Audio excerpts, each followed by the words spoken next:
وأنفقوا مما رزقناكم من قبل أن يأتي أحدكم الموت فيقول ربي لولا أخرتني إلى أجل قريب فأصدق وأكن من الصالحين।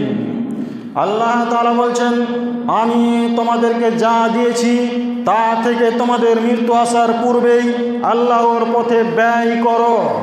অন্যথায় তারা বলবে, হে আল্লাহ, হে আমার পালনকর্তা, আমাকে আর কিছুকাল অবকাশ দিলে না কেন? তাহলে কি করতাম? ফাসাদদাকা ওয়া কুম মিনাস সালিহিন, তাহলে সাদকা করতাম, দান খায়রাত করতাম এবং সৎ কর্মীদের অন্তর্ভুক্ত হতাম। তারপরে আয়াতে আল্লাহ তাআলা বলছেন যে প্রত্যেক মানুষের যখন নির্ধারিত সময় এসে যাবে, প্রত্যেক মানুষের নির্ধারিত সময় যখন উপস্থিত হয়ে যাবে, তখন আল্লাহ তাআলা কাউকে অবকাশ দিবেন না। তোমরা যা করো আল্লাহ তাআলা সে বিষয়ে খবর রাখেন। অত্র আয়াত দ্বারা যেটা স্পষ্ট বোঝা যায়, আল্লাহ তাআলা বলছেন, আমি তোমাদেরকে যা দান করেছি, যা কিছু তোমাদেরকে দিয়েছি, সেখান থেকে তোমাদের মৃত্যু আসার পূর্বেই কি করো? ব্যয় করো, দান করো। মৃত্যু আসার পূর্বেই দান করতে হবে। মৃত্যু আসার পরে তখন আর সেই দিন আল্লাহ তাআলাকে যতই বলেন না কেন যে আল্লাহ আমাকে কিছু কাল অবকাশ দেওয়া হোক, আমি আবার গিয়ে কী করবো? দান খায়রাত করব, সৎ কর্ম করব, সেই দিন কোনো বলে লাভ হবে না, যেহেতু আল্লাহ তাআলা আর অবকাশ দেবেন না। অতএব আমাদের উচিত হবে যে বেঁচে থাকা অবস্থায় আল্লাহর পথে ব্যয় করতে হবে, আল্লাহর পথে দান করতে হবে। দান কেন করবেন? এই জন্য পরিষ্কার বলা হয়েছে, সহিহ মুসলিম হাদিস নম্বর 223-এর মধ্যে বলা হয়েছে, রাসূল সাল্লাল্লাহু আলাইহি ওয়াসাল্লাম বলেছেন, আস-সাদকাতু বুরহান, দান হচ্ছে দলিল। দান হচ্ছে দলিল। আপনি কোনো একটা জমি দখল করতে যাবেন, সেই জমিটা দখল করতে হলে আপনি যদি মনে করেন যে এই জমিটা আমার, আপনি দখল করছেন, দখল করতে গেলে আপনাকে যেমন দলিলের প্রয়োজন রয়েছে, দলিল দেখাতে হবে। আপনি দলিল দেখালেই আপনার কথাটা কার্যকারী হবে যে এই জমি আমার, এই দলিল আছে আমার হাতে। সেই দিন আপনি জান্নাত দখল করবেন কি দিয়ে? সেই দিন আপনি জান্নাত দখল করবেন দলিল দিয়ে। দলিল দেখেই আপনি জান্নাত দখল করতে পারবেন। অতএব অত্র হাদিস দ্বারা যেটা বোঝা যায় যে রাসূল সাল্লাল্লাহু আলাইহি সাল্লাম বলছেন, আস-সাদকাতু বুরহান, দান হচ্ছে দলিল।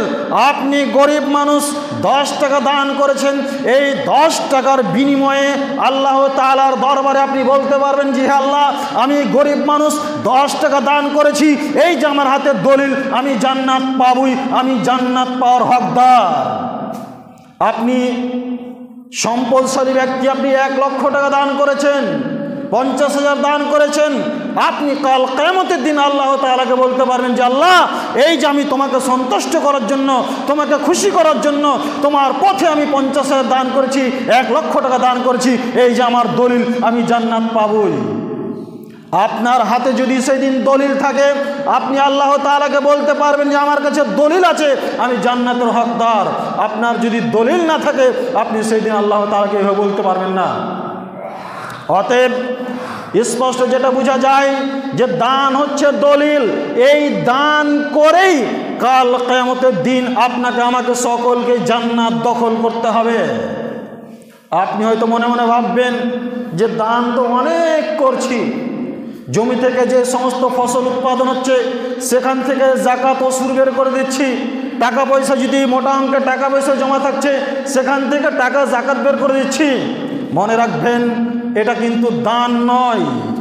যাকাত ওসুর এটা কিন্তু দান নয়, কারণ এই যাকাত ওসুর এটা আপনার সম্পদ নয়, এই মাল আপনার সম্পদ নয়। এই মাল, এই সম্পদ গরিব, ফকির, মিসকিন, অসহায়, দরিদ্রদের মাল, তাদের সম্পদ।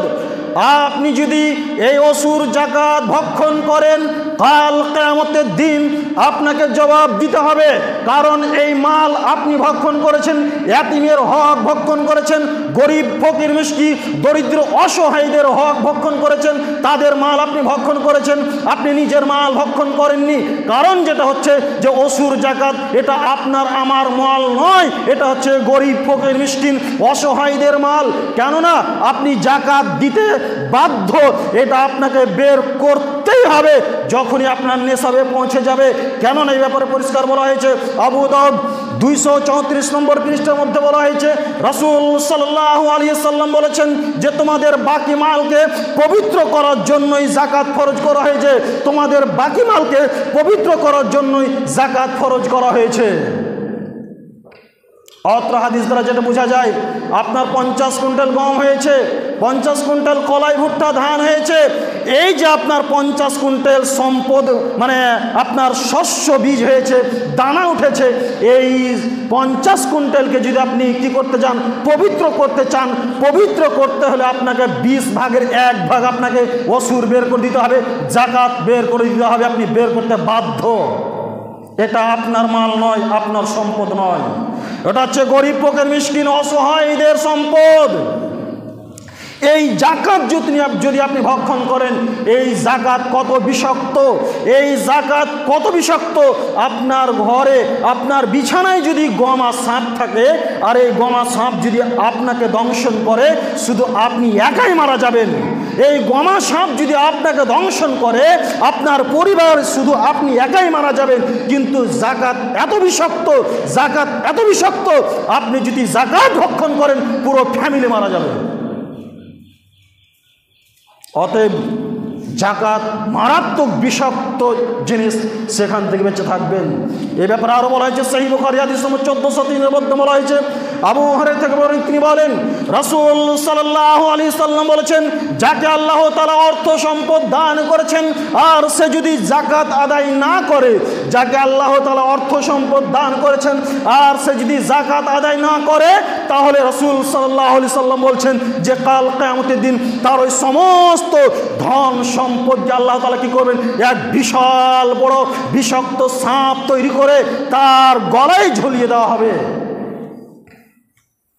আপনার এই পৃথিবীর মাটিতে যত ধন সম্পদ আপনি জগিয়ে রেখেছেন, এই সমস্ত ধন সম্পদ টাকা পয়সাকে কি করবেন আল্লাহ তাআলা কিয়ামতের দিন এক বিশাল বড় বিষাক্ত সাপ তৈরি করে আপনার গলায় জড়িয়ে দেওয়া হবে। আর সেই সাপ আপনাকে দংশন করবে আর বলবে, আমি তোমার সম্পদ, আমি তোমার জমাকৃত মাল, আমি তোমার সম্পদ, আমি তোমার জমাকৃত মাল। তুমি যেমন আমাকে দুনিয়াতে ভালোবেসেছো, আমাকে বের করনি, জাকাত বের করনি, আল্লাহর পথে ব্যয় করনি, তুমি যেমন আমাকে ভালোবেসেছো, আজ আমি তোমাকে ভালোবাসি, আজ আমি তোমার গলায় লটকে থাকবো। সেই বিষাক্ত সাপ আপনাকে দংশন করবে আর ওইভাবে বলতে থাকবে, আমি তোমার সম্পদ, আমি তোমার জমাকৃত মাল। আপনি যেই সম্পদ এখন গুচ্ছিত আকারে জমা করে রাখছেন, ওসুর জাকাত বের করছেন না, আল্লাহর পথে ব্যয় করছেন না, সেই সম্পদ আপনাকে সেদিন দংশন করবে। অতএব জাকাত থেকে সতর্ক সাবধান থাকবেন। যখন আপনার নিসাবে পৌঁছে যাবে, জাকাত বের করতে আপনি বাধ্য, জাকাত আপনাকে আদায় করতেই হবে। আপনি বলছেন যে জাকাত আদায় করলাম, এই জাকাত আদায় করেই শুধু জান্নাত দখল করবো? জি না, আপনার নিজস্ব সম্পদ যেটা, সেই নিজস্ব সম্পদ থেকে আপনাকে দান করতে হবে। রাসূল সাল্লাল্লাহু আলাইহি সাল্লাম বললেন, জাসাদকত বুরহান, দান হচ্ছে দলিল। আপনি নিজস্ব সম্পদ, নিজস্ব টাকা যখন দান করবেন, তখন আপনি সেই টাকার বিনিময়ে আল্লাহ তাআলাকে বলতে পারবেন যে আল্লাহ, আমি দান করেছি, আমি জান্নাতের হকদার।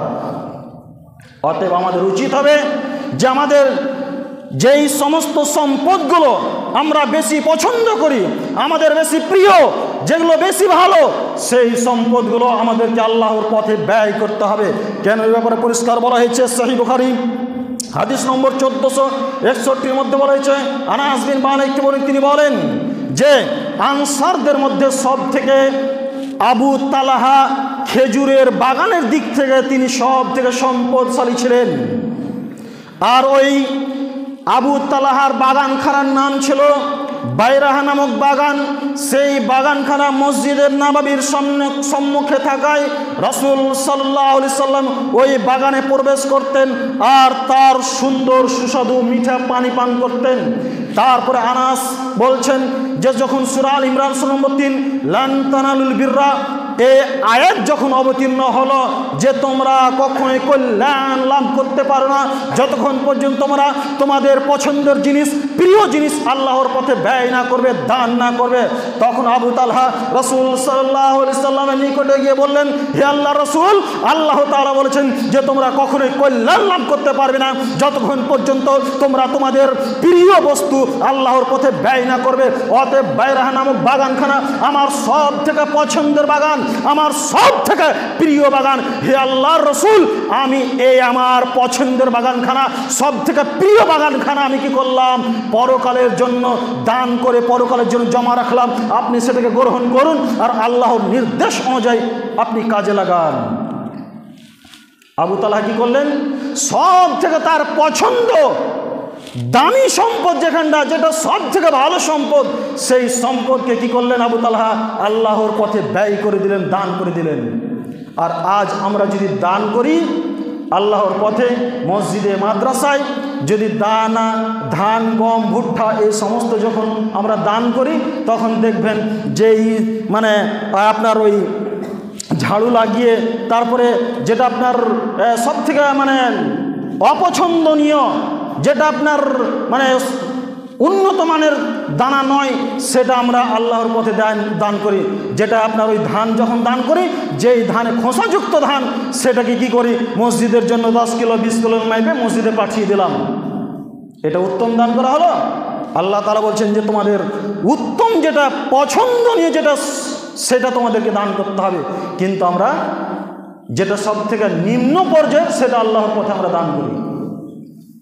অতএব মনে রাখবেন, আল্লাহর পথে ব্যয় করতে হলে, দান করতে হলে আমাদেরকে যেটা আমাদের সব থেকে পছন্দের উৎকৃষ্ট মানের যেটা সম্পদ, সেই সম্পদ আমাদেরকে আল্লাহ তাআলার পথে দান করতে হবে। আর আল্লাহর পথে দান করা, এই দান করাটা হচ্ছে আদর্শ নারী পুরুষের একটি বিশাল বড় মারাত্মক গুণ। আদর্শ নারী পুরুষই আল্লাহর পথে দান করতে পারে, ব্যয় করতে পারে। অতএব আল্লাহর পথে ব্যয় করার চেষ্টা করুন, আল্লাহর পথে বেশি বেশি করে দান করার চেষ্টা করুন, নিজেকে দানশীল করার চেষ্টা করুন, নিজে দানশীল হওয়ার চেষ্টা করুন। এছাড়াও আরও বলা হয়েছে সহিহ বুখারী আবু দাউদ হাদিস নম্বর 236 পৃষ্ঠার মধ্যে বলা হয়েছে, একদিন হযরত উমর রাদিয়াল্লাহু বলছেন যে রাসূল সাল্লাল্লাহু আলাইহি সাল্লাম দান করার জন্য আমাদেরকে নির্দেশ দিলেন, দান করার কথা বললেন। তখন উমর রাদিয়াল্লাহু বলছেন যে সেই সময়তে আমার কাছে যথেষ্ট পরিমাণে ধন সম্পদ আমার কাছে ছিল। তখন আমি মনে মনে ভাবলাম যে এটা একটা বিশাল সুবর্ণ সুযোগ, কারণ আমি কোনোদিন আবু বকরকে দান করে হারাতে পারিনি। আজ আমার কাছে যথেষ্ট পরিমাণে ধন সম্পদ রয়েছে, আজ আমি কি করব, এই অর্থ সম্পদ আল্লাহর পথে দান করে আমি আবু বকরকে পিছনে রেখে তার আগে বেড়ে যাব। তাই কি করলেন, ওমর রাদিয়াল্লাহু তার যত সম্পদ ছিল সমস্ত সম্পদ থেকে তিনি কি করলেন, অর্ধেক সম্পদ নিয়ে রাসূল সাল্লাল্লাহু আলাইহি সাল্লামের নিকটে উপস্থিত হলেন। রাসূল সাল্লাল্লাহু আলাইহি সাল্লাম জিজ্ঞেস করলেন, তুমি তোমার পরিবারের জন্য কি রেখে আসলে? ওমর রাদিয়াল্লাহু বলছেন, সম পরিমাণ রেখে আসলাম, অর্থাৎ আমার যা সম্পদ ছিল সমস্ত সম্পদের মধ্য থেকে অর্ধেক সম্পদ রেখে আসলাম আর অর্ধেক নিয়ে আসলাম। ভাবতে পেরেছেন? আমাদের মধ্যে কেউ আছে এরকম করতে পারবে? জি না। তার যত সম্পদ ছিল সমস্ত সম্পদের মধ্যে থেকে অর্ধেক সম্পদ দান করার জন্য রেডি একবারে। আল্লাহ নবীকে বলছেন যে আমার অর্ধেক সম্পদ নিয়ে আসলাম দান করার জন্য। তারপরে আবু বকর তার সমস্ত সম্পদ, যা সম্পদ ছিল সমস্ত সম্পদ নিয়ে তিনি আল্লাহ নবীর নিকটে হাজির। আল্লাহ নবী তাকে জিজ্ঞেস করছেন, তুমি তোমার পরিবার জন্য কি রেখে আসলে? আবু বকর বলছেন, আল্লাহ রসুল, আল্লাহ এবং আল্লাহর রসুলকে রেখে যা কিছু ছিল সব কিছু নিয়ে এসে হাজির। ভাবতে পেরেছেন? তারপর ওমর রাদিয়াল্লাহু মনে মনে ভাবলেন যে আর কখনো আবু বকরকে দানের দিক থেকে আমি হারাতে পারবো না। তারা নিজের সমস্ত সম্পদকে আল্লাহ তাআলার পথে ব্যয় করার জন্য প্রস্তুত ছিলেন, দান করে দিয়েছিলেন। আজ আমাদের মধ্যে এরকম আছে কেউ? আমাদের পকেট থেকে 10টা টাকা বের হয় না। কতবার বার করে বলে বলে আপনি স্বেচ্ছায় যেটা দান করে রেখেছেন, দিতে চেয়েছেন, সেটাও আপনার এত ময়া পকেট থেকে বের করে দিতে পারছেন না। আর আপনি আদর্শ পুরুষ হতে পারবেন? আদর্শ পুরুষের একটা বিশাল বড় গুণ যে তাকে দানশীল হতে হবে। আর আপনি 5,000 টাকা মসজিদে দান করেছেন, আপনার 5,000 টাকা দান করা 5 বছর হয়ে গেল, আজ পর্যন্ত আপনার পকেট থেকে বের হলো না। অতএব অনুরোধ থাকবে, প্রত্যেকে দানশীল হওয়ার চেষ্টা করুন, বেশি বেশি আল্লাহর পথে ব্যয় করার চেষ্টা করুন। আপনি যদি দান করেন তাহলে কাল কিয়ামতের দিন আপনি জান্নাত দখল করতে পারবেন। অসম্ভব আপনি দানশীল নন, আপনি আদর্শ পুরুষ নন। তখন আপনি নাম কামানোর জন্য জালসায় অ্যালাউ করে দিয়েছেন, আমি 10,000 টাকা দিয়ে দিলাম। আপনার এই অ্যালাউ করা 5 পয়সা কাজে আসবে না। রাসূল সাল্লাল্লাহু আলাইহি সাল্লাম বলছেন যে তোমাদের সব থেকে পছন্দের জিনিস তোমাদের কি করতে হবে? দান করতে হবে। আর আপনি দান করছেন বটে, আর দান করে নিজের পকেটেই জমা রাখছেন। অতএব অনুরোধ থাকবে, যাদের টাকা যেখানেই দান করে থাকেন না কেন, এই মসজিদে করে থাকেন, আর যে কোনো মাদ্রাসায় দান করে থাকেন, আর যেখানেই করে থাকেন, যার যে টাকা বাকি আছে একদম শীঘ্রই দান দিয়ে দেওয়ার চেষ্টা করুন। আদর্শ যদি আপনি পুরুষ হওয়ার চেষ্টা করেন, আপনি যদি আদর্শ পুরুষ হতে চান, তাহলে আজকেই আপনি টাকার ব্যবস্থা করে সেই টাকা পরিশোধ করে দেওয়ার চেষ্টা করুন। অতএব সকলের কাছে অনুরোধ থাকবে যে দান বেশি বেশি করার চেষ্টা করুন। তারপরে এছাড়া আরও বলা হয়েছে, সহিহ বুখারী, রাসূল সাল্লাল্লাহু আলাইহি সাল্লামকে জিজ্ঞেস করা হচ্ছে, আইয়ুস সাদকাতি আফজাল, হে আল্লাহর রাসূল, সব থেকে উত্তম দান কোনটি? সর্বাপেক্ষা উত্তম দান কোনটি? রাসূল সাল্লাল্লাহু আলাইহি সাল্লাম বললেন, তুমি সচ্ছল ও সবল অবস্থায় দান করবে, অভাবী হওয়ার ভয় করবে, ধনী হওয়ার লালসা রাখবে। তুমি দান করবে কখন? সচ্ছল সবল অবস্থায় দান করবে। তুমি কি করবে? দান করতে গেলে কমে যাবে নাকি? অভাবী হয়ে যাব নাকি? আবার সম্পদশালী হওয়ার লালসা রাখবে। এমতো অবস্থায় যদি দান করো, দিলে কমে যাবে নাকি? তারপর আপনি দিচ্ছেন। এই অবস্থায় যদি আপনি দান করেন, আপনার দানটা সব থেকে উৎকৃষ্ট মানের দান, উত্তম দান। তারপরে রাসূল সাল্লাল্লাহু আলাইহি ওয়াসাল্লাম বলছেন, এমন বিলম্ব করবে না যে তোমার মৃত্যু কণ্ঠনালীতে এসে উপস্থিত হয়ে গেছে, আর আপনি বলছেন ওটা অমুকের, ওটা তুমুকের। এইরকম পরিস্থিতি আসার পূর্বেই কী করতে হবে? দান করতে হবে। আমাদের সমাজে দেখা যায়, যখন মৃত্যু একেবারে কণ্ঠনালীতে এসে উপস্থিত, দম আর যায় না, সামান্য একটুকের জন্য আটকে আছে, তখন বাড়ে যে সমস্ত লোকজন, তারা বলে, আরে মসজিদে 5,000 টাকা দান করে আসো, একটা ছাগল খাসি সাদকা করো, এই হ্যান ত্যান বিভিন্ন রকম।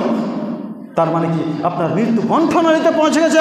আল্লাহ রাসূল বলছেন, এইরকম অবস্থায় পৌঁছে যাওয়ার অপেক্ষা করো না, এমন বিলম্ব করো না যে তোমার মৃত্যু একেবারে কণ্ঠনালীতে পৌঁছে গেছে। তার মানে তোমাকে সুস্থ সবল অবস্থায় কী করতে হবে? আল্লাহর পথে ব্যয় করতে হবে, আল্লাহর পথে দান করতে হবে। অতএব আল্লাহ তাআলা তুমি আমাদের সকলকে দানশীল হওয়ার তৌফিক দান করো। আল্লাহুম্মা আমিন।